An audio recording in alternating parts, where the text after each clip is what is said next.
Hello again. Today we are broadcasting from a hot mineral spring on the side of the road outside of Boulder, Colorado.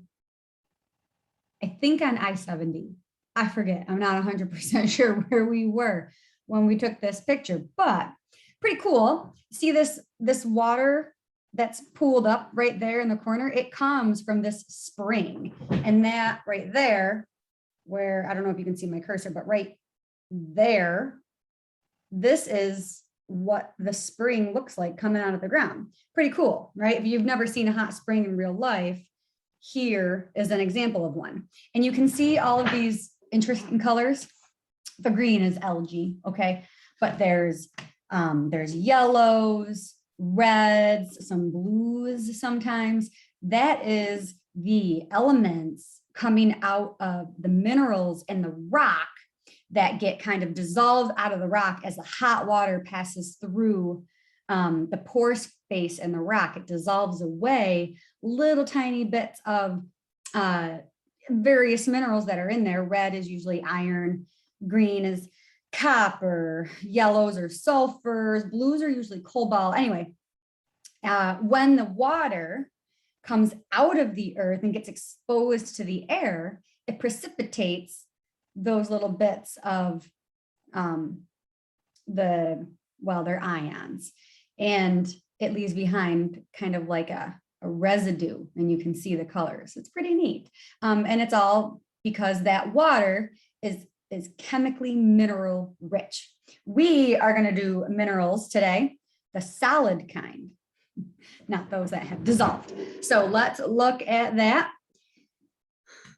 Share my screen once again with you. Okay, so over here in the lab folder, you're going to scroll down to minerals. Now, I've already downloaded the directions, the workspace and the directions here. This one, okay? So you're going to read through this, okay? It talks about the different mineral groups and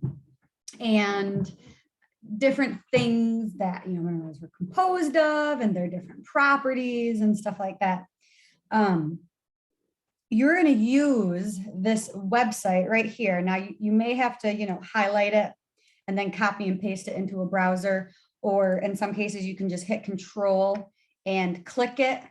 Okay, that is, you see my little hand comes up, you just click the link. I do have it up, but what you're going to be doing is you're going to be filling out this chart. Now, before I go show you the interactive mineral drawer, okay, we're going to talk quickly about mineral group. Now, every single mineral has a specific mineral formula that is unique to it. That is actually part of the 5-part definition of being a mineral, right? They're solid, they're naturally occurring, they're made from geologic processes, they have a definite chemical formula and a distinct crystal structure, and they're inorganic, which is part of the geologic processes, okay? Because geology has to do with stuff that was never alive, so inorganic. Anyway, the definite chemical formula is one of the keys to being a mineral. So you can see that every single one of these are different and unique. It's like their DNA signature, okay? Only for a rock, let's say, a mineral specifically. Anyway, so calcium sulfate, CaSO4, okay? Calcium, sulfur, and oxygen. That's the mineral formula. That's how the different elements are constructed together to create the mineral. I'm not going to tell you because you have to figure that out, okay? And then this one here, this shiny gold looking thing, you might already know what that is. That's an iron sulfide, okay? Moving on, let's find one most people are familiar with, this guy here. I'm not going to tell you. You got to figure it out, okay? But if you've ever been to Herkimer Diamond Mines, you know what that is. Or if you've ever been to any rock shop, there's tons of this, okay? But this is silica and oxygen, SiO, okay? Sometimes minerals have really long formulas like this guy, okay? And then let me find one really, that one's just a mess. When they're in parentheses, that means that you can have any of the element that is in that parenthesis fit into the spot in the crystal lattice. So if you've ever played with like, I mean, you guys don't really have Tinker Tot toys these days, okay? Or, you know, most things are, I don't even know what kind of toys you have. I mean, my child's 10 months old and she doesn't have anything that is remotely similar to a Tinker Tot toy. But Legos, okay? Everybody knows Legos. Say you put, you know, a purple Lego in the building or whatever it is that you're constructing. Well, if you have a blue Lego that is the same exact size and shape as the purple Lego, you can substitute the blue Lego for the purple Lego, and then you just have blue instead of purple. And they are the same size, same shape, but they are technically different because, well, one is blue and one is purple, okay?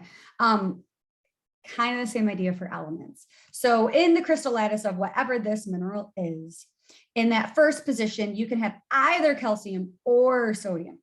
Sometimes you have sodium, sometimes you have calcium, okay?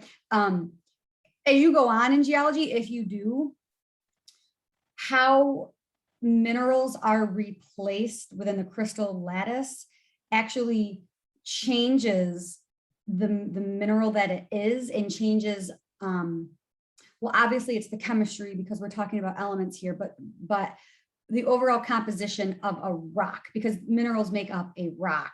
And when you get to rocks, we'll talk about felsic versus mafic. And that replacement, in fact, of calcium versus sodium is what changes a particular mineral from being a more mafic versus a more felsic mineral. And you'll understand mafic versus felsic actually in the next lab and chapter when we actually do igneous rocks. But just for now, understand when you are looking at these formulas, I mean, there's really not a heck of a lot that you have to do with them at this point. But if you're like, why the heck are there all these different things in these parentheses? Well, it's because any single one of them fits in that Lego spot, that particular Lego spot, okay? In this one that I've highlighted, we have magnesium, iron, and aluminum, all of which are metals, which can fit in that particular Lego spot of the crystal lattice of whatever this mineral is, which I'm not going to tell you. Now, the reason I'm going through all this, because you have to figure out mineral group. It's kind of like a puzzle. A little end member is what I say, end member puzzle, okay? So this is what I was looking for. These, okay, these two down here, they're kind of long, all right? This guy, number 19, potassium, aluminum, aluminosilicate with a fluorine or an oxygen on it, okay? So when you are trying to figure out the chemical formula of a mineral, you ignore the alcohol, which is the OH, or you ignore the H2Os. Now, I don't know if any of these actually ended with H2Os. These are all alcohols. Yes. So when you see the OH, okay, you ignore that. So you can ignore this whole thing. And because it can be the fluorine or the alcohol, more commonly it's we'll say it's the alcohol, okay? Because I want you ignoring the F. Otherwise, you're going to give the wrong mineral group name. What I do want you paying attention to are the last two end members. And so in this case, we have a silica and an oxygen. The same is true for number 20. So we're going to ignore that OH and we're going to look at the silica and the oxygen. And if you scroll up to where we have mineral group, minerals that end in silicas and oxygens are silicates. Now listen, this O2, okay, versus O10, doesn't matter. Okay, these are proportionately the same thing. The ratio of silica and oxygen remains the same within the lattice of the mineral, okay? So when we're looking at this silica and oxygen, we have SiO2, we have 1 silicon, 2 oxygen, okay? When you go further in geology, is not something that we get into at this level. You start to actually look at the chemical structure, which is the crystal lattice of minerals and how they're constructed. And so when you have a chain of silicas, we call these, you have chain silicates, you have sheet silicates. Oxygens are always like on the outside, okay, connecting to the silicas. So that's why you see a variety of oxygen values, okay? I get that question sometimes, and I'm like, well, really, it's beyond the scope of this class, but let me explain it to you anyway. That's the explanation, that's the GL100 explanation as to why you can have Si3O10 versus Si4O10. Okay, they're all silicates, and that's all that you really need to care about at this point. If you have a silica and an oxygen at the end of a mineral formula, that mineral belongs to the silicate group. Okay, so in this box, you would write silicate, and in the box on the activity, you would type in silicate. There's other mineral groups. Okay, so if we cruise back up and we look, here's how these end. Anything that ends in an O, okay, is an oxide. Things that end in an S is a sulfide. Things that end in an SO is a sulfate. But wait a minute. That ends in O and it ends in S. Yeah, it does. It can get a little confusing. So oxygens, if they are bonded to a silica, are silicates. If oxygens are bonded to a sulfur, it's a sulfate. If oxygens are bonded to a carbon, it's a carbonate. See down here, carbonate. If oxygen is bonded to anything other than silica, carbon, or sulfur, it's an oxide. That's it, just an oxide. And I'll show you an example. Down here, not bonded to a silica, a carbon, or a sulfur, whatever that is an oxide. Right here, iron oxide, FeO4, okay? Not bonded to a silica, not bonded to a sulfur, not bonded to a carbon. So it's just an oxide, okay?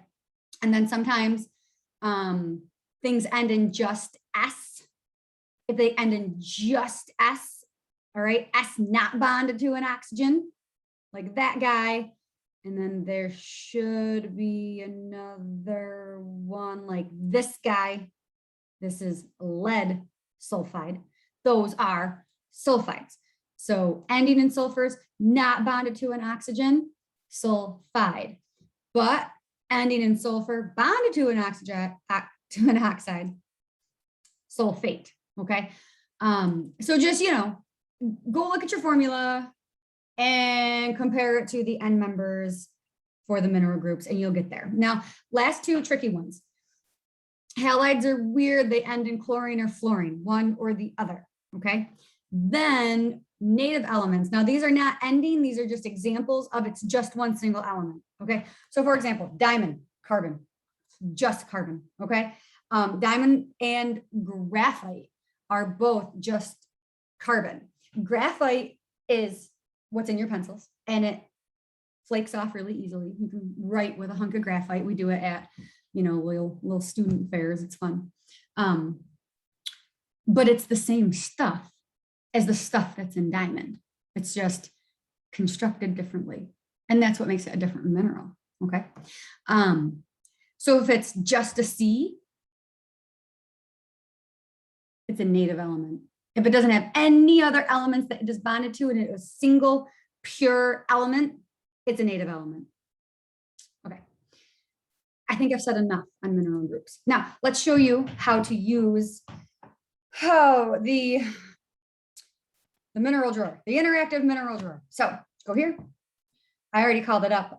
It's on your lab. This guy, remember I said copy and paste or control click. And that I thought I had up. I must have X'd it out. Here we go, control click. So what you're going to do with this guy, okay, you're going to read through this, read it, okay, read about the different physical properties. You have all sorts of different physical properties. It's going to talk about them, the definition, how we test for it in a laboratory setting, okay. Some other diagnostic physical properties. So, if you have apatite, you have a green color, you might see like a hexagon shaped crystal, kind of thing. So read through that, okay? And the hardnesses help especially, okay? So if you're like, I'm not sure what this is, let me check the hardness. And if you find one, you got the right color and you got the right hardness, you can say, ooh, that might be, I got a 5 and I'm green and my crystal structure is hexagonal. I might be apatite. And then you can go fill all the like fields out in the interface and then hit submit, and it will tell you if you were correct and what, if anything, you got wrong. So let's just do one, okay? Let's do number 2. Fun.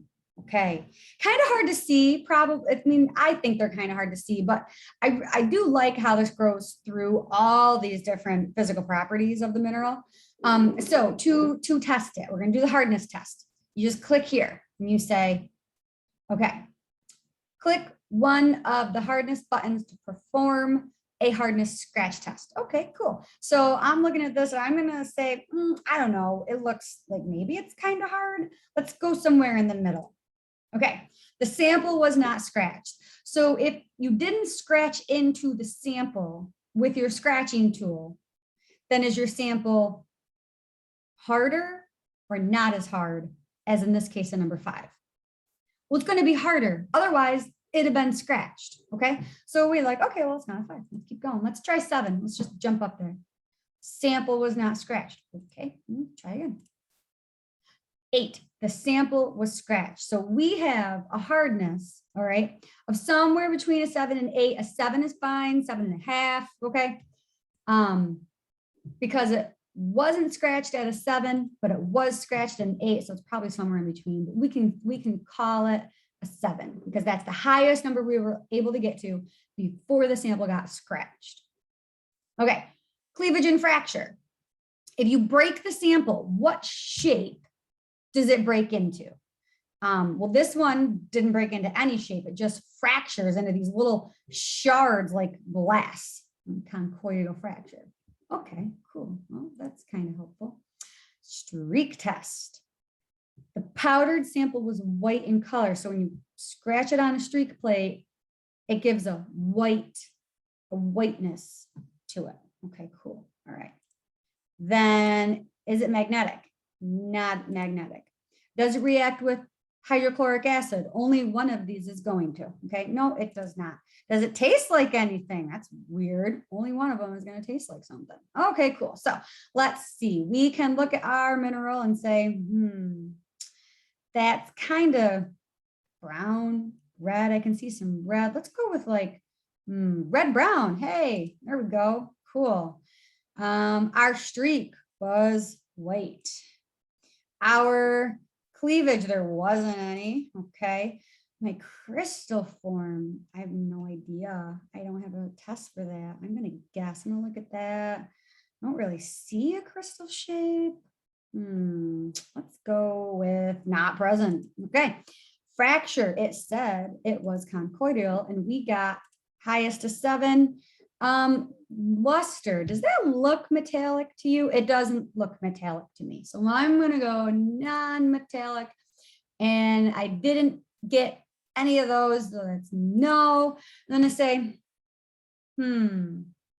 what do I think this is? Let me take a guess. I'm going to say it's olivine. You can use your book, look at these minerals. You can use the descriptions, okay? So if we look at this guy, oh, no, this is, you have to do the descriptions, I'm sorry. Yeah, that's the workspace. So you can go online and you can look up these minerals and see, what they look like and compare. But I'm just going to guess that I'm olivine. Okay, let's grade it. I got everything else right. Amazing. Okay, I missed the mineral name. Let's see. Let me Google a reddish brown mineral. What does that look like? Reddish brown. What are these? What are these minerals? It kind of looks like that. This is. Oh, that's not really helping me, is it? Oh, this is saying hematite, huh? Hematite, interesting. I'm looking for the one that I know that it is, but it's not coming up immediately. So maybe don't just Google reddish brown mineral, because this one didn't give you the right answer. But let's see. Let's just try garnet. Great identification. Congratulations! The physical properties and minerals were correctly identified. Woohoo! Okay, now let's try one. And so then when you go to enter this information, right, you have your directions in your workspace, so you can jot that stuff down. You're going to put it into the mineral identification lab, and there's an area for you to put every physical property in here. And then the second part is the descriptions, and the descriptions are literally anything that helps you identify the mineral. So if you're looking at, let me get rid of that. If you're looking at this guy and you're like, it just kind of looks like a reddish brown rock, it's fine. Just don't leave it blank. Put that in there, whatever helps you. Okay. Let's try another one. Let's do one more. Okay, we'll do number 10. Let's see what that is. Aha, cool. We'll do this guy. So let's do our test. I'm looking at this and I'm like, it looks pretty hard. I don't know. It's got like some fractures in it. Let's start at 5. Let's see. It was scratched. Okay. Well, so it's not as hard as a 5. It was scratched at a 4.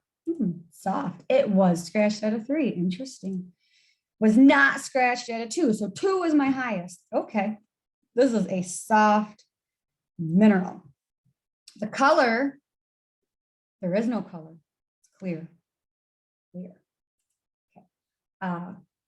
Streak test. Let's see. White. Okay. White.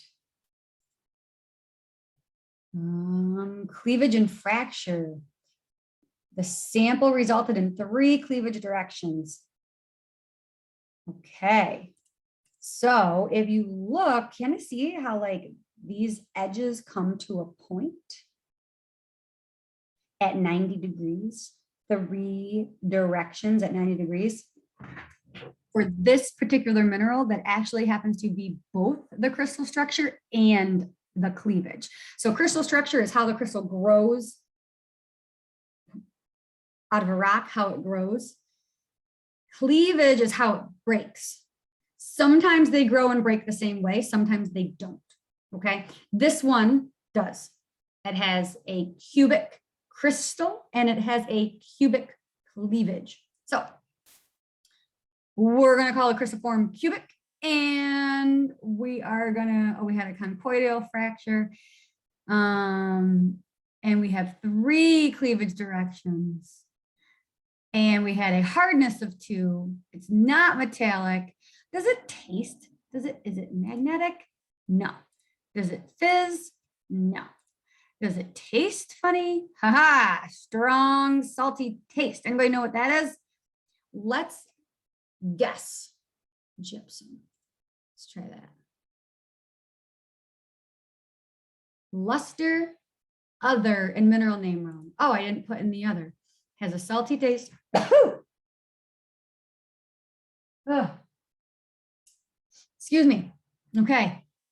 Oh, I accidentally clicked metallic. Okay, see? So this is to show you, all right, when you can click incorrectly. All right, so we'll fix that. We are non-metallic. And then grade identification. Oh, I missed the mineral name. Let's change that. Okay. And I happen to know that this one is that guy. So we got them all right. So once you get them all right, you can be done. That's it. You do that for all of them. Okay. Use your book, the mineral chapter, to get your foundation of these minerals. And you, so you can kind of see pictures of what they look like, you know, and if you want to Google the mineral names here, I mean, go for it. So watch apatite. Apatite comes in an array of colors. Okay, the one that you get on your thing might not look like this, might not be blue. Okay, quartz. Quartz comes in a million colors.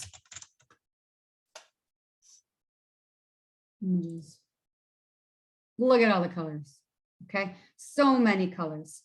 Very commonly it's white or clear. All right, but very commonly it's a multitude of colors. So, you know, you can Google these things, but just if you're Googling them, I want you to be careful, because right here, for example, with quartz, there's misleading information just in how they look. Okay, so this is not natural. They spray the quartz with like a titanium oxide, and so it creates that rainbowy color. Quartz doesn't grow like that inside the earth. That's like a treatment that's done to the mineral later on. Okay, some of these have been cut and polished, like these pillars. Okay, that's not typically what quartz perfectly looks like.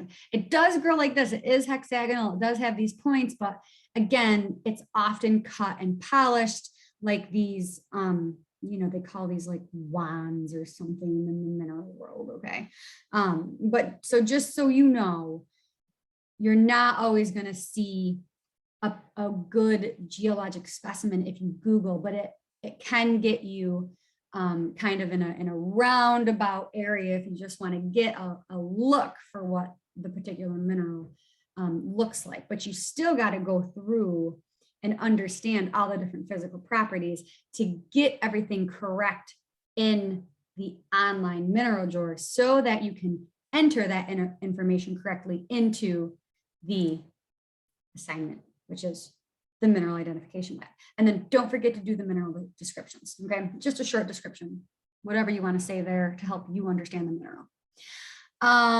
That is it. That's it. That's what you're doing. I like this lab. There's a lot of clicking around, but you know, it's not very difficult, because it just tells you when you're wrong and you fix it.